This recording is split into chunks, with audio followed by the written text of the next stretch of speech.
David, a positive point last weekend. You wanted a reaction, you got that. Is it about getting a reaction this weekend at home in light of the recent run of form? Yeah, I think last week was much better. But then that didn't surprise me. Away from home, we've only lost one away from home since I've been at the football club. But we've got to address our home form, we know that. We've made some significant adjustments. The players feel much more comfortable, I believe. So we've got to make sure that that continues. And we've got to make Rundle Park, a much more harder place to come to. So hopefully our away form will be reflected in our home form as well. There was a more positive feel going into the game against Morecambe. How's that transferred this week? What's training been like so far? What's the mood in the camp like?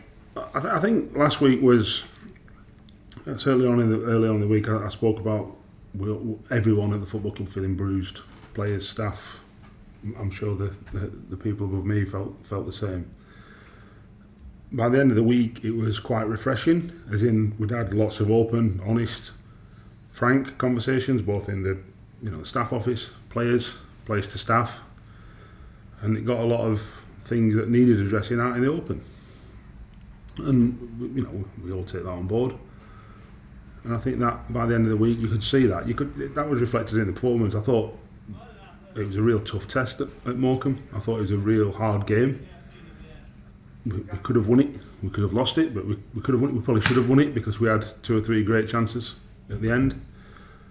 But it was certainly a well-earned point, which was, I think, it showed that the players wanted to fight for the football club, the shirt, the people, the fans, the town, and that's a prerequisite. Now we've got to make sure that happens at home as well. So yeah, I thought training this week's it's carried on from last week, and we've got to make sure that is reflected in a home performance and not just in an away performance. And you said about the impact of Justin Abiku and Gav Holland after the game last week.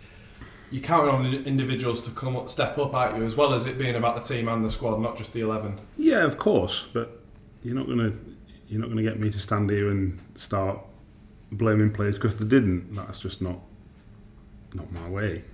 We're in it together. We're much stronger as a team. Yes, would we like individuals to score 2 goals or block 5 shots or whatever? Of course we would, and be really good at what their responsibilities are. But at the same time, we're much stronger together, and like I said, we've shown that certainly on the road, and we've got to make sure we show that at BP on Saturday. The fans have obviously been very, very impressive, supporting no matter what. As of yesterday, it was heading towards 7,000 fans on Saturday. Sorry. How do you go about using that as the advantage rather than maybe extra pressure? Listen, I think I've put it in my programme notes. They've been magnificent. There's no getting around the fact. Last week we lost.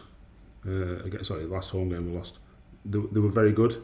There was no getting around that. Away at Morecambe, they were excellent. They've been terrific on the travels, and we've given them something to cheer about. We've got to make sure that we use that to our advantage. I watched Forest Green in the week. Wrexham conceded after 2 minutes.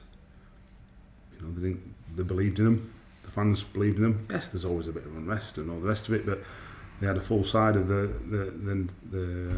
new lawn, and they stuck with him, and they scored a 93rd minute equaliser. Now, will that happen Saturday? Well, if we won behind after 92 minutes, I hope it does happen. Because you've got to keep going. When I say we're stronger together, that includes the fans, the town, everyone. I asked the players last week to make the town proud, and I thought they did. I thought they were really good at Morecambe, and we've got to make sure that continues when there's not just 600 at Morecambe or 1,200 at Salford. We've got to make sure that's the case when there's 7,000 inside BP cheering us all on. You mentioned the Forest Green result. Obviously, results didn't necessarily go our way on Tuesday night. Does that change anything for you, or is it very much we focus on ourselves and what we can control? Yeah, we focus on ourselves. I said last week our underlying performances have been good, and we've deserved more points, but ultimately it's results, and I understand that. I know if we keep going and keep progressing and keep believing, then we're going to be fine. The away form sort of hinted at that. We've got to make sure that translates into home form as well. So it's about us. It's always been about us, and hopefully that'll come through, not just on Saturday, There's no getting around. It's a big game, but it's not going to define our season one way or the other, because there's another 13 or 14 games after that. So we've got to make sure that we turn up and play and perform and show what we're capable of. And if we are, then we've got a great chance. Looking at Forest Green, obviously Steve Cottrell came in not too long ago. Had a little bit of a bounce from that. Added someone like Richard Keogh in the defence. Does that say a lot about their sort of style and how they're going to approach the sort of last 15 games? Yeah, look, they have had an upturn. Steve's got them well organised, well drilled. They know their roles. Like I say, I saw them on Tuesday night.